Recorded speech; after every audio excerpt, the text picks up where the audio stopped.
দর্শক আমন্ত্রণ আজকে চট্টগ্রামে। শুরুতেই জানিয়ে দিব শিরোনামগুলো। বন্দর নগরীতে আবারও তীব্র হয়েছে গ্যাস সংকট। চাহিদা তুলনায় সরবরাহ নেমেছে অর্ধেকে, ভোগান্তিতে গ্রাহকরা। গ্যাস লইতে পারতেছি না, যাত্রী টানতেছি না, খাওয়ান নাই, না খাইয়া আজ বইতে উয়াট করে রয়েছি। সংসার চালতে হয়, ঘর ভাড়া দিতে হয়। আমাদের একটা দিন গাড়ি বন্ধ থাকলে আমাদের ধরে 1000 টাকা লস, কোম্পানি ছাড়া। প্রায় 4 থেকে 5 ঘন্টা সিরিয়াল দিয়ে রাখছি, এখনো পর্যন্ত কোনো গ্যাসের কোনো খবর নাই। রাজধানীর পাশাপাশি চট্টগ্রামেও নারীদের জন্য চালু হলো বিশেষায়িত বাস সার্ভিস। শুরুতে নগরের 2টি রুটে মিলবে এই সেবা।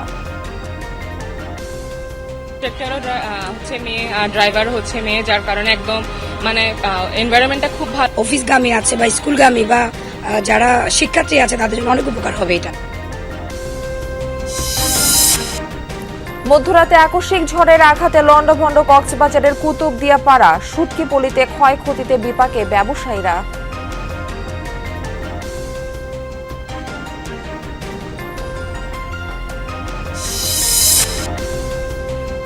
রাঙামাটির লোকালয়ে ঢুকছে বন্য হাতির দল। নিরাপদ বিচরণ ভূমি কমে যাওয়ায় মানুষের সাথে সংঘাত ঘটছে, হতাহতের ঘটনা।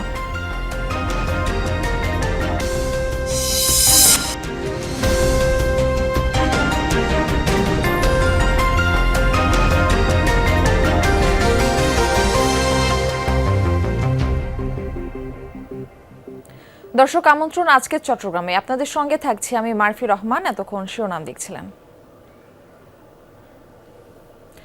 তীব্র গ্যাস সংকটে ধুঁকছে চট্টগ্রাম নগরী। চাহিদার তুলনায় সরবরাহ কমে যাওয়ায় বন্ধ রয়েছে নগরীর বেশিরভাগ ফিলিং স্টেশন। ফিলিং স্টেশনগুলোতে ঘন্টার পর ঘন্টা লাইনে দাঁড়িয়েও মিলছে না কাঙ্ক্ষিত জ্বালানি।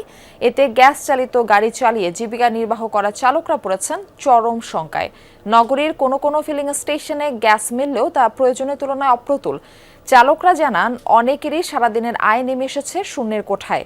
এতে পরিবার ও গাড়ির চালককে দৈনিক জমা দেওয়াও কঠিন হয়ে পড়েছে। কর্ণফুলী গ্যাস বিতরণ কোম্পানি লিমিটেড কর্তৃপক্ষ বলছে, চট্টগ্রামে দৈনিক গ্যাসের চাহিদা প্রায় 35 কোটি ঘনফুট। এর বিপরীতে সরবরাহে রয়েছে প্রায় অর্ধেকের মতো ঘাটতি। ফলে স্বাভাবিক সরবরাহ ব্যাহত হওয়ায় নগরীর বিভিন্ন ফিলিং স্টেশন, বাসাবাড়ি ও কারখানাগুলোতে তৈরি হয়েছে এই সংকট।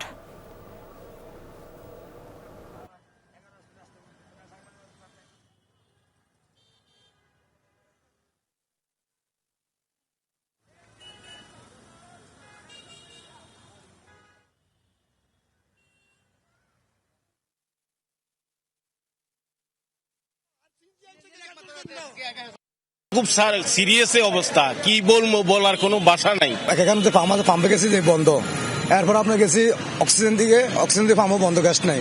আমরা সকাল থেকে কি এখানে প্রায় 4 থেকে 5 ঘন্টা সিরিয়াল দিয়ে রাখছি, এখনো পর্যন্ত কোনো গ্যাসের কোনো খবর নাই। এই বিষয়ে আরো জানাতে যুক্ত হচ্ছেন সহকর্মী শহীদুল সুমন। সুমন, ফিলিং স্টেশনগুলোর চিত্র একটু জানাবেন, গ্রাহক ও পাম্প কর্তৃপক্ষ কি বলছে? দর্শক, আমরা সংযুক্তি স্থাপন করতে পারিনি, আমরা পরবর্তী সংবাদে যাচ্ছি। নারীদের নিরাপদ ও নির্বিঘ্ন যাতায়াতে চট্টগ্রামে চালু হলো 2টি পিঙ্ক বাস। ভোগান্তি ছাড়াই স্বাচ্ছন্দ্যে যাতায়াতের সুযোগ তৈরি হওয়া খুশি নারী যাত্রীরা। একটি দ্বিতল ও একটি সাধারণ, এই 2টি বাস চলবে বন্দরনগরীর একটি রুটে। বাসের চালক, হেলপার ও নারী, এটি নতুন ইতিহাসে যাত্রা বলছেন তারা। গণপরিবহনে চলাচলের সময় ধাক্কাধাক্কি, ইফটিজিং, হয়রানি ছিল নিত্যদিনের বিষয়। সেই জায়গায় পিঙ্ক বাসে এমন স্বচ্ছন্দ যাত্রা নারীদের জন্য দারুণ স্বস্তির। অফিসের কাজের চিন্তা চেয়ে বেশি চিন্তা থাকে ঠিকমতো গাড়ি পাচ্ছি কিনা, গাড়ি পাইলে সিট পাচ্ছি কিনা, সিট পাইলেও হচ্ছে গিয়ে আরামদায়কভাবে যেতে পারতেছি কিনা। দাঁড়িয়ে থাকতে হতো, খুবই অস্বস্তিকর একটা পরিবেশ ছিল। এখন যেটা হবে, যদি জায়গা নাও থাকে, আমরা যদি দাঁড়িয়েও যাই, সব মেয়েরা থাকবো, যার কারণে আমাদের আসলে খুব সেফ ফিল হবে। বাসটির চালক ও হেলপারও নারী, কর্মসংস্থানের সুযোগ পাওয়াই খুশি তারা। কন্ডাক্টর থাকবে নারী, আবার প্যাসেঞ্জারও থাকবে নারী, এটা নিয়ে মানে খুবই খুশি আমরা। নারী হয়ে অন্য একজন নারীকে ওনার সর্বোচ্চ নিরাপত্তা দিতে পারবো, ওনাকে ওনার গন্তব্যস্থলে নিয়ে ঠিকমতো পৌঁছে দিতে পারবো। দোতলা বাস চালক হিসেবে নিয়োগ হয়েছি, এজন্য আমার অনেক ভালো লাগতেছে। সকালে আনুষ্ঠানিক উদ্বোধনের পর যাত্রা শুরু করে দুটি পিঙ্ক বাস। বিএনপি সরকারের নির্বাচনী ইশতেহারের অংশ হিসেবে এই সেবা চালু হয়েছে বলে জানান সংশ্লিষ্টরা। বাসে উঠা মহিলার পক্ষে সম্ভব না, সুতরাং এই যে নতুন করে একটা সিস্টেম চালু হয়েছে এটা মহিলাদের জন্য নিরাপদ। বাস চলবে, সেখানে 12টি স্টপেজ এখন পর্যন্ত হবে। তবে এরপরে যদি চাহিদা থাকে, যদি আমরা দেখি যে চট্টগ্রামের নাগরিকদের আরও চাহিদা আছে, আমরা সংশ্লিষ্ট মন্ত্রণালয়ের সাথে কথা বলে সেখানে বাস বাড়ানোর চেষ্টা করব। প্রাথমিকভাবে কালুরঘাট থেকে পতেঙ্গা পর্যন্ত একটি রুটে চলবে বাস দুটি। প্রশস্ত আসনের পাশাপাশি রয়েছে কুলিং ফ্যান ও ই-টিকিট সুবিধা। এই যে পাবলিক বাসে উঠলে তারা ইফটিজিং এর শিকার হয়। অফিসগামী আছে বা স্কুলগামী বা যারা শিক্ষার্থী আছে তাদের জন্য অনেক উপকার হবে এটা। বাস দুটির একটি দ্বিতল, অন্যটি সাধারণ। দ্বিতল বাসটিতে আসন 75টি আর সাধারণ বাসে 45টি। সর্বোচ্চ ভাড়া 68 টাকা আর স্বল্প দূরত্বের ভাড়া 10 টাকা। এর আগে 2006, 2009, 2011 ও 2016 সালেও চালুর পর আবার বন্ধ হয়ে গিয়েছিল। এবার যেন টিকে থাকে এবং বাস সংখ্যা আরও বৃদ্ধির দাবি নারীদের। আমরা আমাদের যে বাইজিৎ রুটে যে 3 নাম্বার বাসটা পেতে আমাদের বেশি সমস্যা হতো। এখন এইটা যদি আমাদের ওই রুটে চলে তাহলে ভালো হবে। দুটো বাস চালু করা হয়েছে, সেটা শুধু এই দুটি রোডে নয়, শহরের মধ্যে অন্যান্য যে রোডগুলো রয়েছে, বিশেষ করে আমাদের বিশ্ববিদ্যালয়ের অংশগুলো বা কলেজের অংশগুলো, এই রোডগুলিতেও দেওয়া দরকার। জুবাইর রিফাত, যমুনা নিউজ, চট্টগ্রাম। দর্শক, সংবাদের শুরুতে আপনাদের গ্যাস সংকটের বিষয়টি জানাচ্ছিলাম। সারা দেশের মতো চট্টগ্রামে চলছে তীব্র গ্যাস সংকট। তীব্র গ্যাস সংকটে ভুগছে চট্টগ্রাম নগরী। চাহিদার তুলনায় সরবরাহ কমে যাওয়ায় বন্ধ রয়েছে নগরীর বেশিরভাগ ফিলিং স্টেশন। এ বিষয়ে আরও তথ্য জানাতে যুক্ত হচ্ছেন আমাদের সহকর্মী শহীদুল সুমন। সুমন, ফিলিং স্টেশনগুলোর চিত্র আমাদের একটু জানাবেন এবং গ্রাহক ও পাম্প কর্তৃপক্ষ এই বিষয়ে কি বলছে?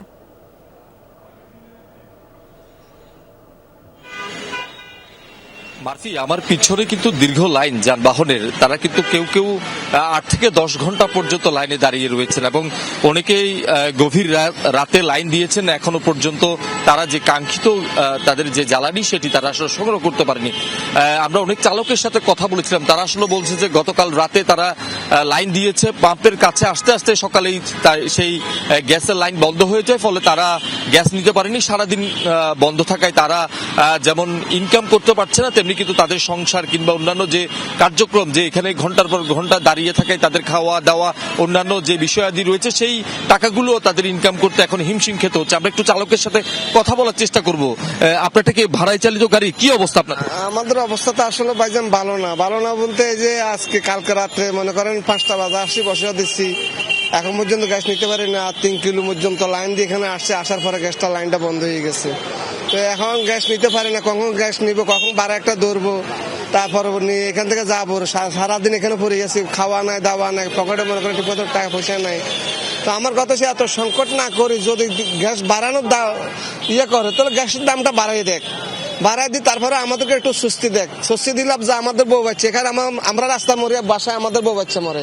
শুনছিলেন যে তাদের যে দুর্ভোগ, যে মানবতর জীবনযাপন তারা আসলে করছে, সেটির কথাই তারা এখানে বলছেন যে গ্যাস সংকট বা জ্বালানি না পেয়ে তাদের যেমন ইনকাম বন্ধ হয়েছে, তেমনি কিন্তু তাদের যে সংসার, সেখানেও কিন্তু এক ধরনের তাদের যে মানবত জীবন, তাদের অন্যান্য পরিবারের সদস্যরা তাদেরও একই অবস্থা। একটু কখন এসেছেন, কি অবস্থা? আমি আসছি 11:30 বাজে, এখানে আসে এখানে বসিয়ে রয়েছি। গ্যাসকে দিবে না দিবে কোনো কি বলতেছে না। কয়টা পাম্পে? কটা পাম্প? আমার গাড়ি গ্যাস চলে গেছে, তো গাড়ি টানিয়ে আনছি দেওয়ার থেকে। টানিয়ে আনার পর এখানে বসছি, শুনছি এখানে দিতেছে 11টা পর্যন্ত দিছে, দেওয়ার পর এখন হঠাৎ করে বন্ধ করেছি। এমনি কি নগরী সবগুলোই বন্ধ? না, কিছু কিছু মাঝে মাঝে 2-1টা খোলা আছে। মারফি, এখানে আমরা যখন এসেছিলাম তখন চালকরা বেশ উত্তেজিত ছিল। তাদের উত্তেজনার কারণে কিন্তু এখানকার যারা পাম্প কর্তৃপক্ষ আছে, ফুয়েল স্টেশনের যারা কর্তৃপক্ষ আছে, তারা একবার পাম্প চালু করেও দেখেছেন। তবে তারা আসলে বলছে যে গ্যাস নেই, চাপ যেটি রয়েছে সেটিতে আসলে এখানকার যারা চালকরা বা যারা গ্রাহকরা রয়েছেন তাদেরকে আসলে গ্যাস সরবরাহ করা তাদের পক্ষে সম্ভব হবে না। তারপর আবারও কিন্তু আমরা দেখেছি যে এই পাম্পটি আসলে বন্ধ করে দিয়েছে, তারা তাদের যে মেশিনটি চালু করেছে সেটি বন্ধ করেছে। এখানকার চালকদের যেটি অভিযোগ, তারা আসলে বলছে যে প্রায় মাসখানিক ধরেই তাদের এই যে গ্যাস সংকট সেটিতে তারা ভুগছেন। মাঝখানে চট্টগ্রামে প্রধানমন্ত্রীর যে সফর ছিল, সেই সফরকে ঘিরে 2-1 দিন গ্যাস সংকট স্বাভাবিক থাকলো, আবার প্রধানমন্ত্রীর সফর শেষে আবারও কিন্তু একই ধরনের সংকট তৈরি হয়েছে এবং যারা চালকরা রয়েছেন তারাও আসলে বেশ বেকায়দায় পড়ছে। শুধু যে ফুয়েল স্টেশনের চিত্র এমনটি নয়, আমরা দেখছি বাসা বাড়িতেও অনেকের রান্না বন্ধ হয়ে গেছে, কলকারখানায় যে উৎপাদন সেটি আসলে ব্যাহত হয়েছে। সব মিলিয়ে চট্টগ্রামের প্রায় অনেক কিছু স্থবির হয়ে পড়েছে এই গ্যাস সংকটের কারণে। মারফি, সুমন, ধন্যবাদ যুক্ত হওয়ার জন্য। কক্সবাজারে ভোরের আকস্মিক ঝড়ে লন্ডভন্ড নাজিরার টেক শুটকি পড়লে শুকানোর জন্য রাখা মাছ ঘরের চালা উড়ে গিয়ে পড়ে আধা কিলোমিটার দূরে। এতে ব্যাপক ক্ষয়ক্ষতি হয়েছে বলে দাবি শুটকি ব্যবসায়ীদের। ঘুরে দাঁড়াতে সরকারের সহায়তা চান তারা। ভোরে আকস্মিক ঝড়ের আঘাতে এভাবেই লন্ডভন্ড হয়ে যায় কক্সবাজার শুটকি পল্লীর আড়ত। আর বারা গিয়েই মাছ গিয়েই তার পাশে আরা গিয়েই বিজি ঘুরি কিছু উড়ি গিয়ে কিছু বিজি গিয়ে কিছু মিডিল নেই, সব বিলীন হয়ে গেছে। সব একটা জ্বর এসে আমার সব এলোমেলো হয়ে গেছে। শুকানোর জন্য রাখা ছুরি শুটকি, লইট্টা, ফাইসা, পোপাসহ বিভিন্ন মাছ ও ঘরের চালা উড়ে গিয়ে পড়ে আধা কিলোমিটার দূরে। এখানে এসে দেখলাম আমার সব মাছগুলো পানিতে পড়ে আছে এবং জিনিসপাতি সব উড়ে চলে গেছে। 10-20টা বাসা উড়ে ভেঙে একেবারে নষ্ট হয়ে গেছে। আমার মাছটা ছিল না, মানে এমনি কালী বাসা বাদে লাগছে, নতুন ভেঙে চলে গেছে। ব্যবসায়ীদের দাবি ঝড়ের আঘাতে বেশ কিছু ঘর ও দোকান ক্ষতিগ্রস্ত। প্রতিনিয়ত এই সমুদ্রের সাথে আমরা এই লড়াই করে আছি। এর ভিতরে আবার টর্নেডোটা সে আমাদের বাড়িঘরগুলো নিয়ে গেছে। আমাদের প্রতিটা আড়তে কারো ধরেন 5 লাখ, কারো 10 লাখ, কারো 7 লাখ, কারো 8 লাখ, এরকম প্রতিটা আড়তের মধ্যে আমাদের মাছ ছিল। বঙ্গোপসাগরে সৃষ্ট নিম্নচাপের প্রভাবে 50 কিলোমিটার বেগে ঝোড়ো হাওয়ার পূর্বাভাস ছিল বলে জানিয়েছে আবহাওয়া অফিস। প্রতি মৌসুমে নাজিরার টেকে শুটকি মহাপালে 50 থেকে 60 হাজার টন শুটকি উৎপাদন হয়, যার বাজার মূল্য প্রায় 200 কোটি টাকা। কাজ করে প্রায় 20,000 শ্রমিক। জুবায়েদ ইবনে শাহাদাত, যমুনা নিউজ। এই বিষয়ে আরো তথ্য জানাতে কক্সবাজার থেকে আমাদের সঙ্গে যুক্ত হচ্ছেন আমাদের সহকর্মী এহসান আল কুতুবী। এহসান, ঝড়ের শুটকি পলি ছাড়া আর কোথাও কোনো ক্ষয়ক্ষতি হয়েছে কিনা, এখন আবহাওয়া কেমন দেখছেন সেখানকার? মারফি, এই মুহূর্তে হচ্ছে আবহাওয়া ভালো, অর্থাৎ আকাশ মেঘাচ্ছন্ন নাই, আমরা রোদও দেখছি। এবং আমি যেখানে আছি এখানে হচ্ছে আপনার যে মাচাগুলো দেখছেন, বাঁশ দিয়ে যে মাচাগুলো তৈরি করা হয়েছে, এখানেই মূলত তারা মাছ শুকানোর জন্য রাখে।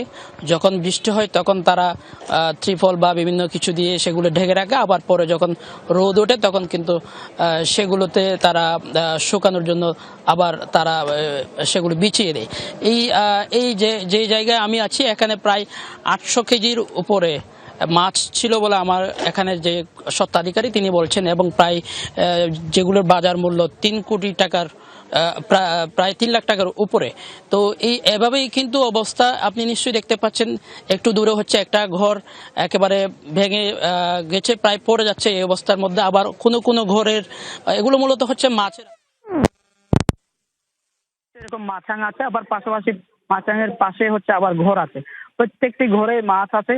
প্রায় 100 কোটি টাকার মতো ক্ষয়ক্ষতির যে কথা সেটি মূলত ব্যবসায়ীরা বলছিলেন। এবং এটি মূলত এই এলাকায় হয়েছে। এটি হচ্ছে নাজিরার টেক কুতুবদিয়া পাড়া।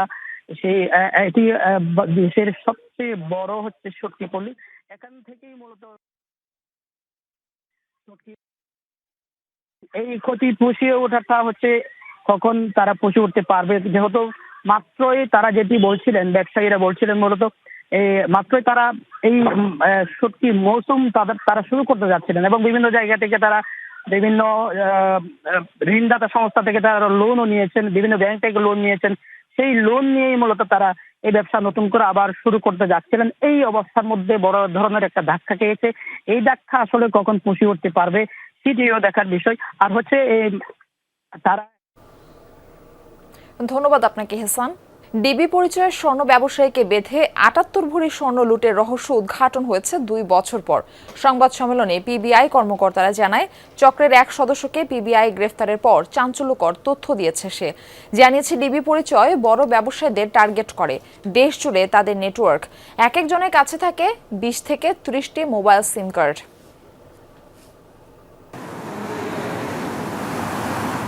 2 বছর আগে 2024 সালের 29 সেপ্টেম্বর সাদা টি শার্ট পরিহিত ব্যক্তিকে কারোর উপর নজর রাখতে দেখা যাচ্ছে। মূলত তার নজর ছিল পুলক দাস নামে এক স্বর্ণ ব্যবসায়ীর উপর। দীর্ঘ সময় নজরদারির পর রাত 9:45 কোতোয়ালি কেসিদে রোডে পৌঁছালে ডিবি পুলিশ পরিচয়ে কয়েকজন লোক পুলককে মাইক্রোবাসে তুলে হ্যান্ডকাফ পরিয়ে দেয়। চোখ ও মুখ বেঁধে মারধরের পর লুট করে স্বর্ণের চেইন, নেকলেস, চুড়ি, কানের দুল, ঝুমকা, আংটিসহ প্রায় 78 ভরি স্বর্ণালংকার, নগদ টাকা, মোবাইল। এক পর্যায়ে সীতাকুণ্ড বড় দারোগাহাটে মাইক্রোবাস থেকে পুলককে ফেলে দিয়ে চলে যায়। ডিবি পরিচয়ে কিছু লোক ওনাকে পথরোধ করে, যখন উনি মার্কেট থেকে নেমে গেছে সাথে সাথে হ্যান্ডকাপ লাগায় এবং ওনাকে ধাক্কা মেরে মাইক্রোবাসের ভিতরে ওনাকে তুলে নেয়। মাইক্রোবাসের ভিতরে নেওয়ার পরই চোখ বেঁধে ফেলে এবং ওই হ্যান্ডকাপ খুলে গামছা দিয়ে হাত এবং পা বাঁধে এবং মাইক্রোর ভিতরে মারধর করে। মাইক্রোটা যখন চলতে শুরু করে তখন সীতাকুণ্ড থানাধীন যে ওয়েট স্কেল আছে তার পাশে এক জায়গায় ওনাকে সব কিছু কেড়ে রেখে ধাক্কা মারে ফেলে চলে যায়। এই ঘটনায় একই বছরের 8 অক্টোবর কোতোয়ালি থানায় মামলা দায়ের করেন ভুক্তভোগী। দীর্ঘ সময় পার হলেও অগ্রগতি না পাওয়ায় পিবিআই চট্টগ্রাম মেট্রোকে দেয়া হয় তদন্তভার। তারা গত 17 আগস্ট ঢাকা থেকে সাজু মিয়া নামে একজনকে আটক করলে বেরিয়ে আসে আসল রহস্য। নজরদারি করা সেই ব্যক্তি এই সাজু, তবে চক্রের বাকিরা এখনও ধরাছোঁয়ার বাইরে। তার দায়িত্ব ছিল একে ফলো করার। আরও তার যে সাথে সঙ্গী ছিল তারা বলছে যে তুই ওকে ফলো করে যখন সে নিচে নামবে তখন বলবি। তো সে সেই মোতাবেক বলে, তার সঙ্গী সাথীরা সে সহ তাকে মাইক্রোবাসে উঠায় নেয়। উঠায় নিয়ে বাকি সব ঘটনা সে স্বীকার করেছে এবং বিজ্ঞ আদালতে সে 164 ধারায় জবানবন্দি প্রদান করেছে। আরও 4-5টার নাম আমাদের সামনে এসছে, সেগুলো নিয়ে আমরা আরও ভবিষ্যতে কাজ করব। পিবিআইয়ের দাবি চক্রটি চট্টগ্রাম ছাড়াও দেশের বিভিন্ন এলাকায় ডিবি পুলিশ পরিচয়ে এমন কাজ করে আসছিল, অবলম্বন করত নিত্য নতুন কৌশল। বাহিনীর যে মুভমেন্ট এবং কিছু টেকনিক্যাল শব্দ বা তাদের যাতায়াত বা তাদের কর্মকৌশল সবগুলো তারা নকল করে এক একটা কাজ করার পর তারা সাধারণত তাদের ব্যবহৃত ফোন বা অন্যান্য ডিভাইসগুলো নিয়ে তারা চুপচাপ থাকে দীর্ঘদিন, মানে অবস্থা পর্যবেক্ষণ করে। তো তাদের এবং তারা এক একটা সদস্য একাধিক সিম ব্যবহার করে, ভুয়া সিম, ইভেন 15 থেকে 20টা তাদের কাছে সিম থাকে। তো ক্রমান্বয়ে তারা চেঞ্জ করার ফলে এবং স্থান চেঞ্জ করে। জুবায়েত ইবনে শাহাদাত, যমুনা নিউজ, চট্টগ্রাম। আবার সারিয়ে রাঙামাটির লোকালয়ে ঢুকে পড়ছে বন্য হাতির দল। গত কয়েক বছর ধরে লেগে আছে সংঘাত। হাতির আক্রমণে হতাহত হয়েছেন অনেকে। প্রবেশ ঠেকাতে নির্মিত বৈদ্যুতিক বেড়াও অকার্যকর। বন্যপ্রাণীটি রক্ষায় আবাস ও খাদ্য সুরক্ষার তাগিদ বিশেষজ্ঞদের। একসময় রাঙামাটির বিস্তীর্ণ প্রাকৃতিক বনাঞ্চল ছিল এশীয় হাতির নিরাপদ বিচরণভূমি। কিন্তু বন উজাড়, পাহাড় কাটা, জুম চাষের সম্প্রসারণ, অবৈধ দখল, সড়ক নির্মাণ এবং জনবসতি বৃদ্ধির কারণে কমছে হাতির করিডোর। খাদ্যের সন্ধানে ঢুকে পড়ছে লোকালয়ে। স্বাভাবিক প্রক্রিয়ায় যে বনায়নগুলো হচ্ছে সেখানে যদি কলা গাছ সহ হাতির যে সকল খাবারগুলো আছে সেই সকল খাবারগুলো যদি প্রাকৃতিকভাবে উৎপন্ন করা যায় তাহলে হাতি আর লোকালয়ে আসবে না। গত কয়েক বছরে রাঙামাটিতে মানুষ হাতি সংঘাতে হতাহত হয়েছে অনেকে। সবচেয়ে আলোচিত ঘটনা 2025 সালের নভেম্বরে কাপ্তাই আসামবস্তি সড়কের কামিলাছড়িতে হাতির আক্রমণে 2 নারীর মৃত্যু ও 2 জন আহত হয়। তছনছ হয় বসতঘর, ফসলি ক্ষেত। আমরা আগে দেখেছি মাইল কি মাইল পথ দেখলেও আগে হাতি দেখতাম না, কিন্তু এখন দেখি যে 2 কিলোমিটার রোডের ভিতরে আমাদের বাসার পাশেও হাতি চলে আসে। খানা নাই, ও পদ্ধতি বড় খানা ওদেরকে দেয় না, তাহলে খানার অভাবে রোডের দিকে চলে আসে। লোকজন সামনে পড়লে হয়তো গাড়ি ভাঙে, মানুষ মারে। হাতিও সংকটাপন্ন। বন বিভাগের তথ্য মতে বাংলাদেশে এখন এশীয় হাতির সংখ্যা প্রায় 2.5 শতাধিক। বেশিরভাগই পার্বত্য অঞ্চলে। রাঙামাটিতে দিন দিন কমছে এই সংখ্যা। বন্য হাতির লোকালয়ে প্রবেশ ঠেকাতে কাপ্তাই আসামবস্তি সড়কের দুপাশে 1.5 কোটি টাকায় নির্মিত 8 কিলোমিটার দীর্ঘ সৌরচালিত বৈদ্যুতিক বেড়াও রক্ষণাবেক্ষণের অভাবে নষ্ট। তাদের আবাসস্থল নিরাপদ করা, তাদের খাদ্যের যোগান নিশ্চিত করা এবং তাদেরকে একেবারেই কোনো রকম ডিস্টার্বহীন একটা পরিবেশ দেওয়া। যদি এটা করতে পারি তাহলে আমার মনে হয় কনফ্লিক্টটা অনেকটা কমবে। হাতি এখানে আছে, ঘর ভেঙে দেয়, তারপরে বাগান টাগান নষ্ট করে, তারপরে ওই মানুষ মারে। জঙ্গলাতে বাড়ি দুগিয়ে ঘর ভাঙি দেয়, মানুষ ক্ষতি করে আরই। বন্য হাতির হামলার পর নিহতের পরিবারকে 3 লাখ ও আহতকে 1 লাখ টাকা দেওয়ার নিয়ম। তবে ক্ষতিগ্রস্তরা কেউ পান, কেউ পান না। হাতি সংরক্ষণ একটা প্রকল্প ইতিমধ্যে বন অধিদপ্তর বাস্তবায়নে আছে। ওই প্রকল্পের আওতায় হাতির এই পরিসংখ্যানটি নতুন করে আবার জরিপ করা হবে, তখন আমরা আসলে হাতির অবস্থাটা কি অবস্থায় আছে আমরা জানতে পারবো। বিশেষজ্ঞদের মতে মানুষ ও হাতি শত্রু নয়। হাতির আবাস সুরক্ষা সহ সংঘাত বন্ধ না করলে এই বন্যপ্রাণী বিলুপ্তির আশঙ্কা প্রকাশ করেন তারা। জুবায়েদ ইবনে শাহাদাত, যমুনা নিউজ। প্রথমবারের মতো চট্টগ্রামে অনুষ্ঠিত হতে যাচ্ছে 3 দিনব্যাপী বিল্ড এক্সপো। বাংলাদেশ স্থপতি ইনস্টিটিউট চট্টগ্রাম চ্যাপ্টারের উদ্যোগে আগামী 20, 21 ও 22 আগস্ট রেডিসনে এই প্রদর্শনী চলবে।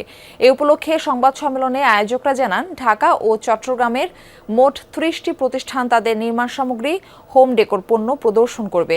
পাশাপাশি থাকছে বিশেষজ্ঞদের অংশগ্রহণে সেমিনার ও আলোচনা। সংবাদ সম্মেলনে এই খাতের উদ্যোক্তা এবং স্থপতি ইনস্টিটিউট নেতারা উপস্থিত ছিলেন। খাগড়াছড়ির মাটিরাঙ্গায় অভিযান চালিয়ে পিস্তল, গুলি এবং 5 কোটি টাকা মূল্যের ক্রিস্টাল মেথ আইস উদ্ধার করেছে বিজিবি। বিজিবি জানায়, গোপন সংবাদের ভিত্তিতে একটি টহল দল গৌরাঙ্গপাড়া 3 রাস্তার মোড়ে মোবাইল চেকপোস্ট স্থাপন করে। রাত 2:30টার দিকে পাঁচছড়ির দিক থেকে 2 আরোহী সহ একটি মোটরসাইকেল এলে তাদের থামার জন্য সংকেত দেওয়া হয়। এ সময় মোটরসাইকেলটি তাইনদংয়ের দিকে পালিয়ে যেতে চাইলে বিজিবি টহল দলটি তাদের পিছু নেয়। এক পর্যায়ে মোটরসাইকেল ফেলে পালিয়ে যায় দুষ্কৃতিকারীরা। পরে সেখান থেকে অস্ত্র, গুলি ও ক্রিস্টাল মেথ আইস উদ্ধার করে বিজিবি টহল দলের সদস্যরা। নানা কর্মসূচির মধ্য দিয়ে চট্টগ্রামে পালিত হয়েছে 3 দিনব্যাপী জাতীয় মৎস্য পক্ষ। এরই অংশ হিসেবে চট্টগ্রাম জেলা মৎস্য দপ্তরের উদ্যোগে সমাপনী অনুষ্ঠানে বক্তারা বলেন, মৎস্য খাত বছরে হাজার হাজার কোটি টাকা রাজস্ব আদায় হয়। এবার বিদেশে মৎস্য রপ্তানি বাবদ রাজস্ব এসেছে 6,611 কোটি টাকা। হালদা নদী থেকেও রেকর্ড পোনা উৎপাদন হয়েছে উল্লেখ করে বক্তারা পুকুর, জলাশয়ে পোনা ছাড়া হচ্ছে বলে জানান। অনুষ্ঠানে সামুদ্রিক মৎস্য দপ্তরের পরিচালনা ও কর্মকর্তারা উপস্থিত ছিলেন। দর্শক, এই ছিল আজকের চট্টগ্রামের আয়োজনে। এতক্ষণ সাথে থাকার জন্য সবাইকে ধন্যবাদ।